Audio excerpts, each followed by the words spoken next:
We're doing this series called Baby Steps, and today I want to talk about how to make your masterpiece. So the Bible talks about you and I were made in the image of God. So the Creator made a bunch of creators.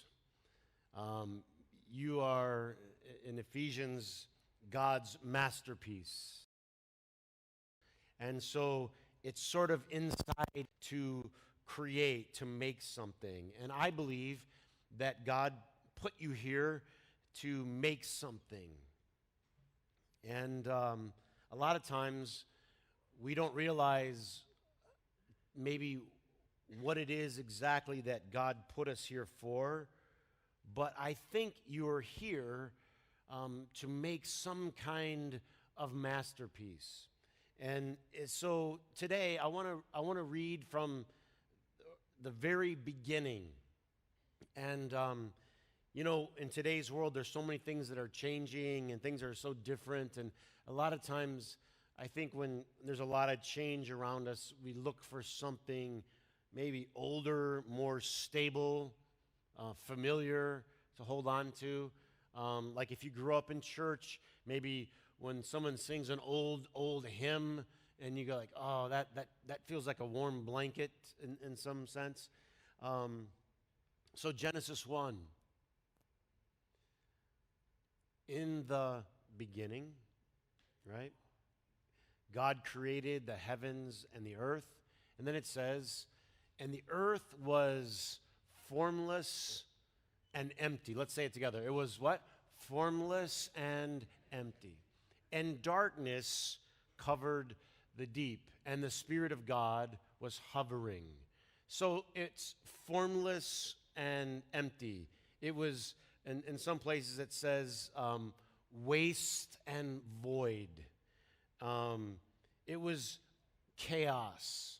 It was a mess. Some translations say it looked like a toddler walked through the room. Have you ever, the Hebrew is tohu vavohu. It's just a mess. I mean, it can't take that child 10 minutes. Does you know what I'm talking about? And everything that's in that box is everywhere. And the other day I was trying to get some work done and I thought, well, I'll just clean up a little bit so I don't trip and fall on something and have a little peace of mind, because there are things scattered everywhere. Over here's a little stethoscope. You never know when you need a stethoscope. Over here are some sprinkles for cupcakes, because you never know when you need some sprinkles. And then there's a marble and some beads and some stickers and some coins and treasures. Treasures. Whatever's in the mind of the little one should be treasured. And it's scattered everywhere. And so I started cleaning it all up, only to realize it was just a vicious circle. Coming back out, I just shut the door and locked her out, which is the next verse. So the creation, which is God's masterpiece, you and I at the culmination of that masterpiece, it starts out chaotic, formless, empty, and there's darkness. And I think this is important because a lot of times we don't realize that, our lives kind of feel that way. Formless. So who's ever said, man, I just need to get a little bit of order going here. This is just a little chaotic for me.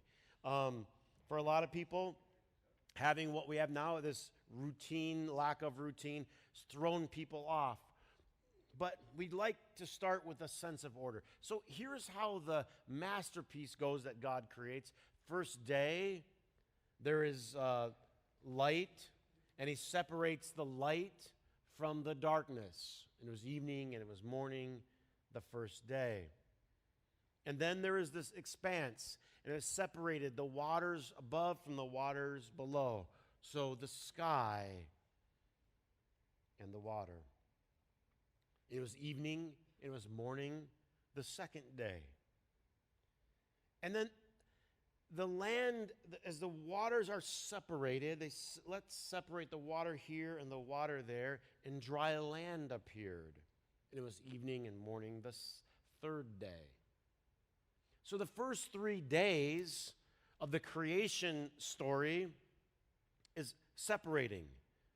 Put some light here, some dark there. Let's put some sky here, some water there. Scoot the water back and let the land appear. It's big movements. On day 4, the sun, the moon, and the stars. On day 5, the fish and the birds. On day 6, the animals and human. And what most scholars will teach you about the creation Genesis 1 account is the sun, moon, and stars of day 4, they fill day 1. The fish and the birds, well, they fill the sky and the water. And day 6 fills, the land animals fill the land. So in other words, the first 3 days, it's as if you just got these rough movements. Just let's shove a little land here, a little water, a little sky. Let's get some order going. Isn't that the way you start a project? You just got to get a little order going. And then the second 3 days, in this Genesis 1 account, then it starts getting filled in. Let's not just have the water, but let's put some living creatures in the water. Let's get some animals on the ground. Let's get some birds in the sky. There's a reason that you have this sequence and you have this order, because to make any kind of a masterpiece, you have to start somewhere, you know? And God starts with chaos just like you and I start with chaos. Your masterpiece always starts that way. Next time you wake up and something's a mess in your life, you just say, this is fantastic clay to begin my masterpiece. You don't want to start with everything perfect, but what you realize is that this is how it starts to work. So the first 3 days, we could say God is making shape. General shape, forming it. He formed the land. And then the second 3 days, God starts filling it in. By the way, I was sort of thinking about this week, and it reminded me of a teacher who taught about the first half of life and the second half of life. And the first 3 days seemed to me like the first half of life. Like the first half of life, I mean, you know what I'm talking about. The first half of life, all you want to do is get through college and get a job. Let's just be honest. You don't know anything. You think you know a lot, but you don't know anything. But it's okay. But the first half of life, you just get a job. And by the way, have you ever talked to somebody that's young and they have a job and they don't like it? And what do you say to them? Like today, now the thing to say to them, well, just get the job that you want. You don't know. You say, get up and go to work. I don't like my job. And what you say to them is, good. I didn't like my first job either. Who here didn't like your first job? You didn't like my first job? You're not supposed to like your first job. You're not supposed to like your first 3 jobs. Is anybody with me? Do you remember your first job? I mean, the first job, you do all the work no one wants to do. They look at you and they think of all the things they don't want to do, and they go, I got a job for you. That's your first job. And you're not supposed to like it. It's not supposed to be fun. It's not supposed to be fulfilling. You're just moving dirt. Who's literally had jobs just moving dirt? Right? You're just moving around. Because you're in the first part. You're just still forming. It's not fulfilling. It's not fulfilling to me. And you go, good. Suffer. Suffer every day. Get up and suffer. That's a part of life. I'm joking, kind of. Does anybody know what I'm talking about? It's like, is it good to tell them, like, from when you're 19, you're going to have the perfect job and you're going to wake up every day and it's absolutely fulfilling? And people are going to care about your input. It's as if there's something good about it not being great.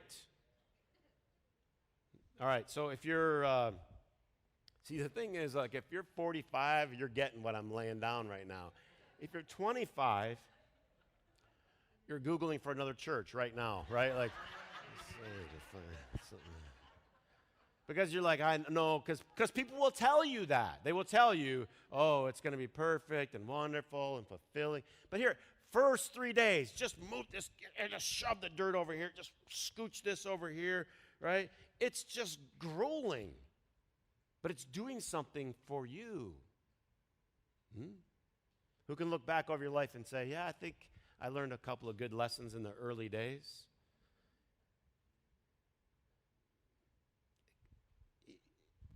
But I want it to be fulfilling. That comes later. That comes later. It's as if the first 3 days, the first part, and people will sometimes look. Young kids, they get too anxious, get too worried, about, well, it's not fulfilling, or it's not this, or it's not that. And they want good answers. It's like when you graduate from high school, and everybody goes, what are you going to do with your life? And everybody just makes something up. You know what I mean? And the poor kids that are honest, we're in the worst positions because they have no idea. And they feel stupid. I have no idea. What's the reality? Did you have any idea? I bet 1 out of 10 here had an idea. Like, I have no idea. So you see, you're there, you've got this job, you cobbled this one together, and what are you doing with your life, people will say. And you say, I'm just sorting a few things out. Is it true? I'm just trying to sort a few things, shoving a little dirt over here so a little sea will appear here. I'm just separating things. You got to sort things out. That might be the first task, is just we got to sort a few things out. And that takes some doing. Don't underestimate what that's about. I got to sort this out a little bit. One person said it's like building a container. The first half, the first 3 days, you're just building a box. Like, so I was telling you about Charlie's treasures. So she found this box, and she has all of her treasures in it. And it's just the most random. There's like some plastic tweezers in there, a dice, a marble, a sticker, treasures. And she collects them in this box. And so think of the first half of life as you're just building a box. It's the stuff where you fill the box. You know what it's about, what it's for. But a lot of times people start early in life, they start comparing containers. You see the guy next to you, he's got this big, massive container, and you're like, look at this guy, look what he's building. And you got this little one over here. But he's going to carry manure with his box, right? You're going to carry diamonds. I mean, it doesn't matter. You don't compare boxes. Does that matter? You just do your thing. I mean, this account in Genesis 1, it's so good because it gives you a break. If you're in the early part of your life, just chill. And at the same time, don't chill. Like, get up and get a job and go and have a budget. There's a 4-letter word. A budget. You know what a budget is? It's you telling yourself no at the beginning of every month. No. It's you saying to yourself no before you even got to the mall. No. Oh, this is the least popular message I think I've ever given. A budget is a self-imposed limit. It's crazy. You can't start throwing birds into your tank if it leaks. Well, don't put birds in your tank unless they're the swimming kind of birds. But anyway, fish. Thank you. A little help from the crowd here doesn't hurt. First thing, you got to get that thing working, Button it up a little bit. Here's what a budget is. I'm not gonna cheat tomorrow. That's what it is. I'm not gonna cheat tomorrow. No. I mean, in a culture that screams yes, yes, yes, you can have, you can do, you can have, it's hard to tell yourself no, nope. Why? I'm gonna screw up my future. I'm gonna screw up tomorrow. I mean, that's a good part of these earth-moving days, day 1, day 2, day 3. This is all a part of getting it set, getting it ready, so you can bring on the birds. A lot of people, they just start praying for birds, beautiful birds. I want birds. God, send me birds. But you got nothing for the birds to eat. You got nothing for the birds to fly in. God, send me beautiful tropical fish. The other day we went to see my mom. We were down, and there's a little restaurant on the water down in Bradenton, and it's right on the Manatee River, and they have this huge aquarium there, and of course it caught Charlie's eye, and this is she sat in this little high chair. It was like 4 high chairs stacked. I don't think I was actually supposed to be there, but I got tired of holding her, so I just sat her there, and she just stared at these fish, and I 6 times, Charlie, we have to go eat. No, absolutely not. Mesmerized by this tropical fish tank, as beautiful tropical fish can do to you. And so a lot of times what we're doing is we're praying, God, I just want beautiful tropical fish. This is like, I just want all this beautiful stuff in my life just swimming around. Nothing really wrong with the prayer. But this is the series Baby Steps. Like, we're just talking about glass and glue right now. I don't care about glue. Is this a problem? Because if you care about fish, you got to care about glue. You get it? If you want all this stuff in your life, you got to back up and you got to do these things. These things. This is just shoving the dirt over here. This is just the big, ugly steps. I started thinking about all the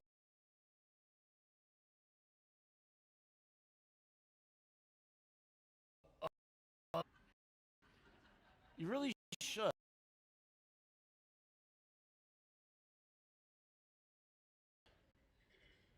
You should load a semi. Anybody here ever load a semi? And one time we went to this fancy place, and they had this escalator that extended into the semi. It would, like a telescope, it would come out. I mean, I felt like I was in heaven. Like they just came to wherever I was with the boxes. It just followed us in there. Boop, boop. All I did was go like this. I thought I was in heaven. This is what heaven's like, Dad. When you get in the semi and the little thing follows you, takes the boxes away. Picking up dead bodies in the middle of the night in college, living on the top of a funeral home. Everyone loves that. Your dream job, right? And the chicks love you. Hey, hang out. You want to come hang out at my place?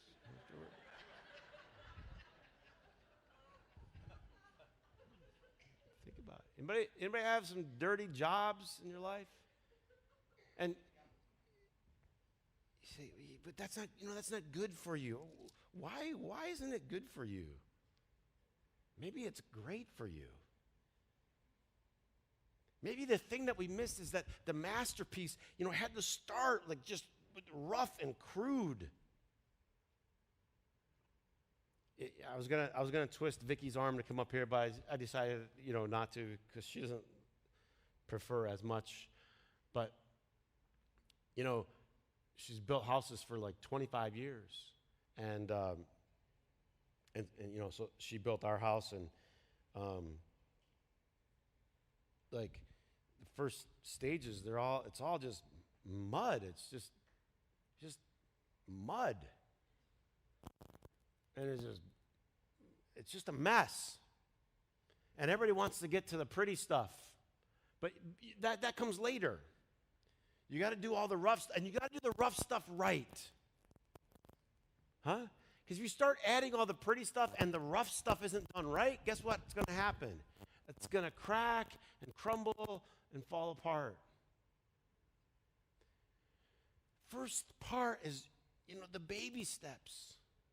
It's just getting everything squared. It's getting everything level. It's getting things sorted out. And can I just say this as boldly as I can? It's not supposed to be fulfilling. If it is, good for you. Just consider yourself somehow bonused. Right? The funny thing is, though, when you look back, you look back at some of those things that you did, and you will think, well, it wasn't that bad.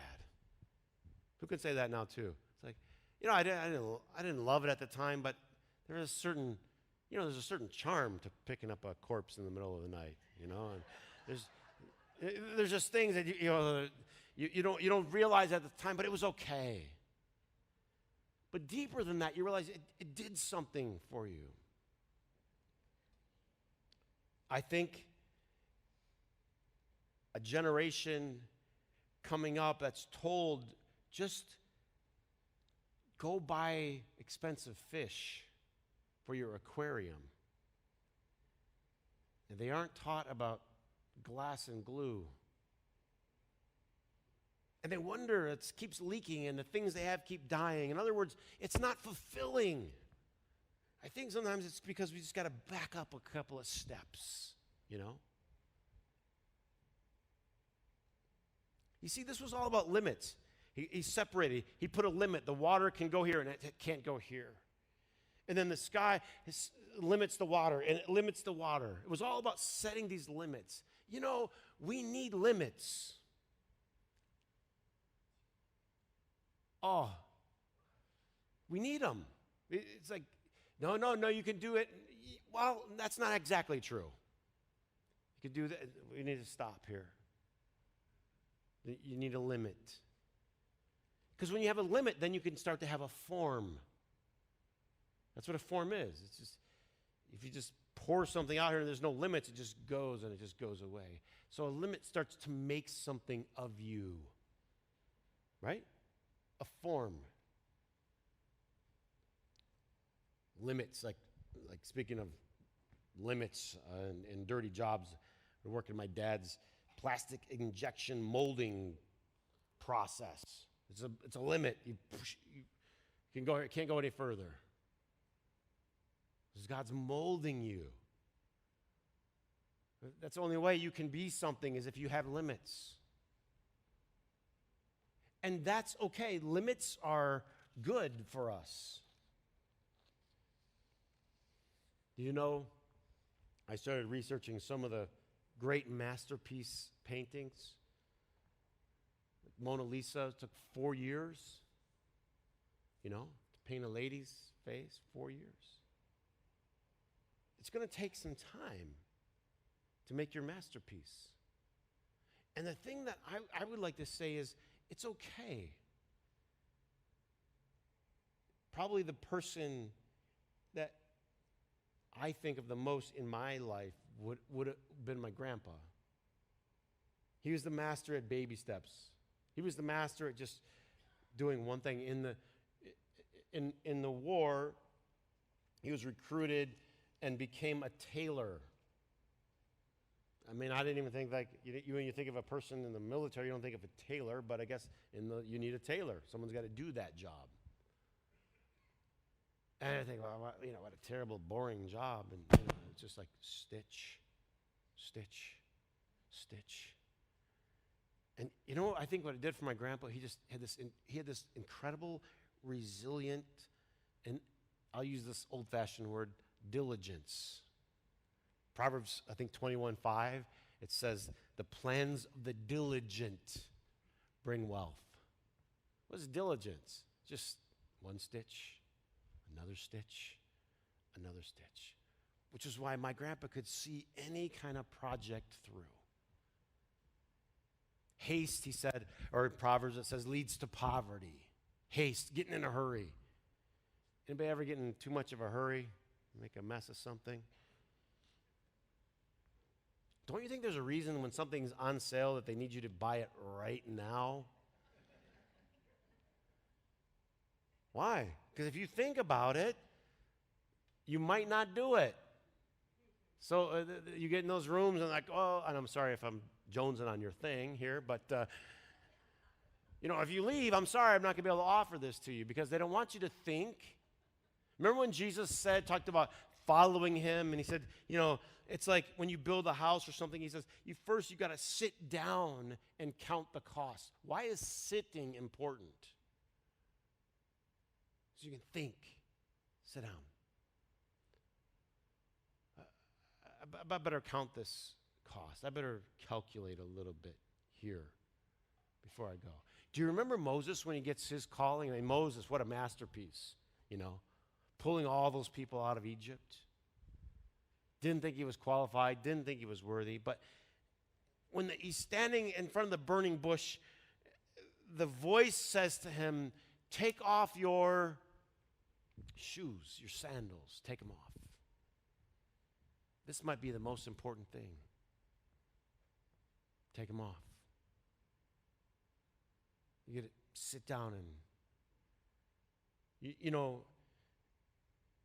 we always were worried.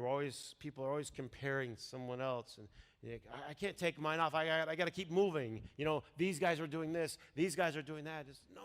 Just take them off for a minute. I just want to talk to you. Those are great things.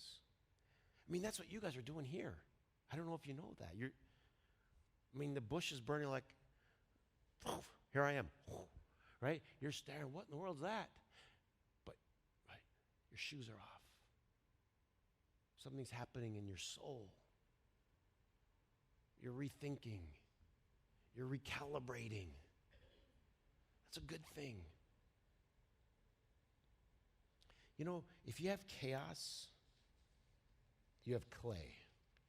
That's what it is. Chaos is the clay for your masterpiece.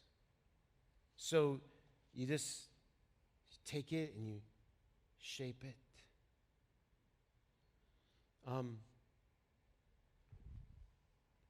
God says, let there be light. And there's light. And the first thing is the light has to come on. Boom, boom. And that's when your shoes are off, that's when the light can come on for you. Boom. I don't know all the details, just the light came on. Have you ever been there when it just came on for you? Inspiration. I get it. I understand. This makes sense. The light it comes. But even we need limits to light. That was the first thing, was like separate the light from the darkness. Some people think, a good thing, I just need more and more. No, everything you need limits. Light, okay, then a little dark. I got to rest here. I got to sleep. The masterpiece of God's creation. I hope you go for a walk today, Get to a park. Just breathe it in. And realize that it all started with void and waste. Tohu vavohu. It was a mess, chaos.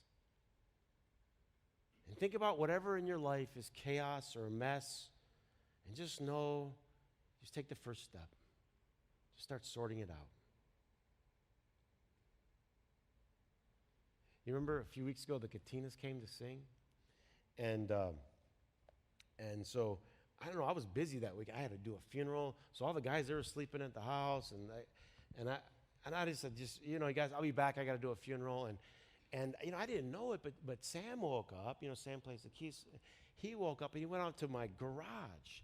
And he grew up in the Samoan culture, so he said, Tohu vavohu. What happened to this garage? And by the time I got back, I should take pictures. He had everything stacked and ordered and neat and swept out. And yeah, you just got to start. Anybody just kind of overwhelmed? This is chaos. Like I've been staring at that thing for like 8 months going, I got to do something with this. You know what I mean? You ever moved in, like you move in and you're like, it's just everywhere. And you think, someday.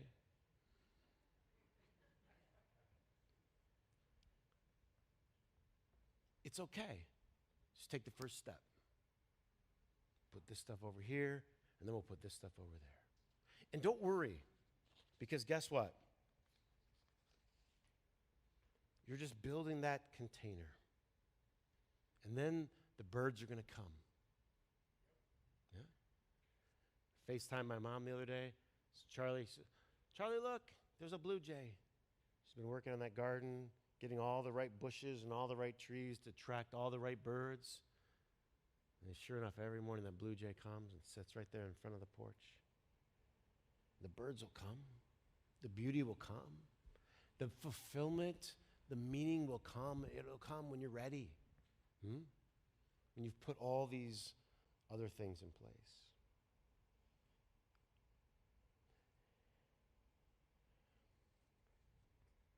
Your masterpiece won't be like any other masterpiece. So, close.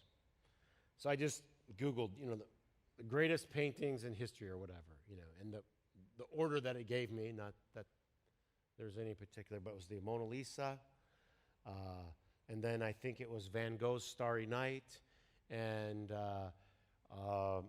it might have been The Last Supper. It was kind of going like Da Vinci. But here's the thing. As I looked at them, I want you to think about this. Oh, Picasso had one in there. None of them were alike at all. The subject matter wasn't alike. The style wasn't alike. They were all masterpieces. So look at this. The masterpiece that you make is unlike anyone else's. So don't worry about what they're building. Don't worry about what they're making. The thing that will kill your creativity, that will kill your masterpiece, is looking over your shoulder. Well, this is how they do their life. This is what they're doing. Who cares? Good. Clap for it. Get it on your computer screen, right? Look at all the different masterpieces, and you'll see how completely different. What they're looking at, the subject matter, the way it's done, the canvas it's done, none of it matters. You just build yours the way God wants you to.